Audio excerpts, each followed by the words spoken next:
Okay, I'm not gonna lie to you. I was like, I want to do a video, but what do I want to do a video on? Oh man, it's so cool that Grand Admiral Thrawn's coming back. Man, I want to do a video.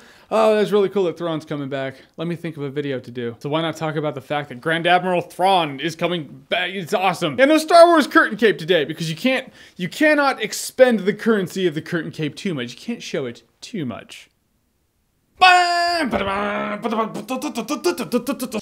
Wars, nothing but Star Wars. For those of you who don't know, this is my old Star Wars curtain from when I was a child. Now I wear it when I talk about Star Wars-ish things here. Why this is so awesome. All right, we have to go back to a time before there were Star Wars prequels, before we called it the original trilogy. We just had Star Wars movies. We had the Star Wars trilogy because that's all we had. And the continuing adventures of Star Wars took place in the form of novels by various authors. One author in particular became a huge fan favorite. His name is Timothy Zahn, wrote arguably the best books. Best of the old Star Wars books, and they were still fan favorites when Disney was like, nope, it never happened now. Fans were like, yeah, but the Timothy Zahn books are good, so they're still good. And he created a couple of fan favorite characters, Mara Jade and Grand Admiral Thrawn. Mara Jade, as of now, still not canon. But Grand Admiral Thrawn is being brought onto the canonical pedestal because fans love him to death and he is rad. And now he's canon. He's real. He happens among the Star Wars universe. To be clear, the Timothy Zahn books are still fan fiction. They didn't officially happen. For The Force Awakens to happen, that can't have happened. But Grand Admiral Thrawn is going to be brought into the animation Star Wars Rebels Season 3 as the main antagonist. What do you think about Star Wars Rebels? I watched the first couple episodes and I was like, it's not really grabbing me. I don't have to watch it. I'm one of those people, I don't have to do everything Star Wars to feel like a Star Wars fan. I love the movies. I love some of the games. I have loved the movies, well, the original trilogy,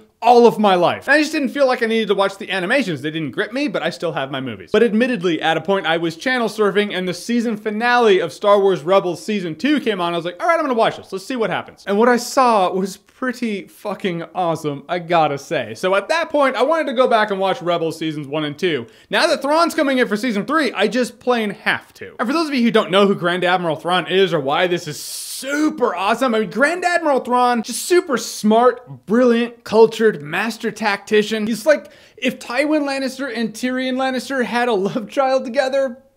Grand Admiral Thrawn. Bit of a weird analogy. I probably should have said Tywin Lannister with a better childhood, but I feel like in a war of tactics, I feel like Thrawn could kick Tywin's ass, so that doesn't really work. If Hannibal Lecter from the show Hannibal had a kid with Khan, maybe Tyrion Lannister and Khan. The point is, Grand Admiral Thrawn is in the hierarchy of the tacticians that we have seen, certainly the best we've seen in Star Wars, and I can't wait to see what he does to make history in the canon, the official storytelling we have for Star Wars. In the Rebels trailer, before it revealed him, they were like, they know all of our attacks and know what we're gonna do. They're adapting way too fast. Who is this man behind the curtain? Boom, that dude. And another thing that makes him really cool is like the Empire has a strong prejudice against aliens. Like, well, they're all technically aliens to us, but they don't really let aliens reach the officer ranks. Grand Admiral Thrawn is a Grand Admiral and he is an alien. He is a chiss because the Emperor was like, no, you're good at your job. Well, it's fine. Cherry on top, Grand Admiral Thrawn is getting a book called, yes, Thrawn, written by the one who created Grand Admiral Thrawn, Timothy Zahn. Timothy Zahn created Thrawn. Timothy Zahn, try to say that shit, that's hard. But yes, Timothy Zahn is writing the book Thrawn. I actually got Tarkin for free last year at Comic-Con. Still haven't read it. I want to, because I love Grand Moff Tarkin, but I haven't read it. I'm probably gonna read Thrawn because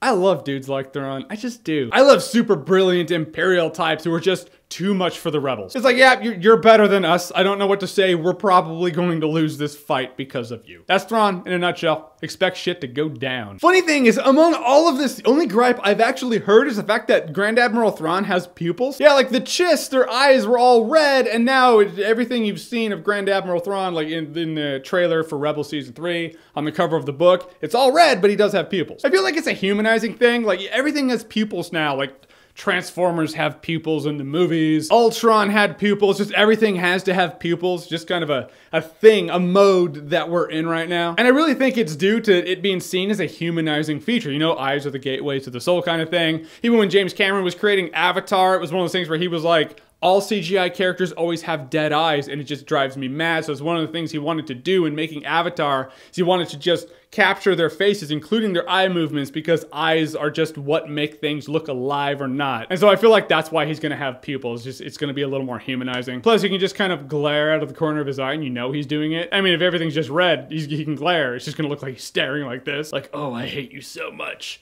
you. Anyhow, man, that's what I just wanted to say that because it was a really sad time when the old books, as much as I understood why they were wiped away and why they had to be declared non-canonical. It was a sad time when it happened because Grand Admiral Thrawn was just such a beloved character. It's a shame to lose that character. So now I'm glad they're like, no, he still happened. So when you watch your Star Wars movies, when you watch your Empire Strikes Back, know that Thrawn happened in that universe. I feel like Thrawn's gonna die though. He's in Star Wars Rebels. He is not in the original trilogy, so he dies somewhere in between. He's not in Rogue One. We haven't seen him that we know of. It's possible that he's going to be in the movie, we just don't know it, but I don't think it's going to be the case. So Thrawn's going to die somewhere in Rebels. Doesn't have to be season 3, he can be in season 3, 4, 5, whatever, but he's going to die there. Or he is in Rogue One and he's just wearing face makeup like Jack Nicholson's Joker did in the original, the Burton Batman, and that guy's Thrawn or something. Probably not. I'm just saying for the sake of saying, which is 90% of the reason people say anything. Alright guys, so Grand Admiral Thrawn is coming back. He is back, baby. He is canon. He is going to be in Star Wars Rebels. He's getting his own book written by Timothy Zahn. What a time to be alive. But guys, what do you think about this? Whatever you think, comment below, let me know. And as always, if you like what you've seen here and you want to see more, click right here to see more.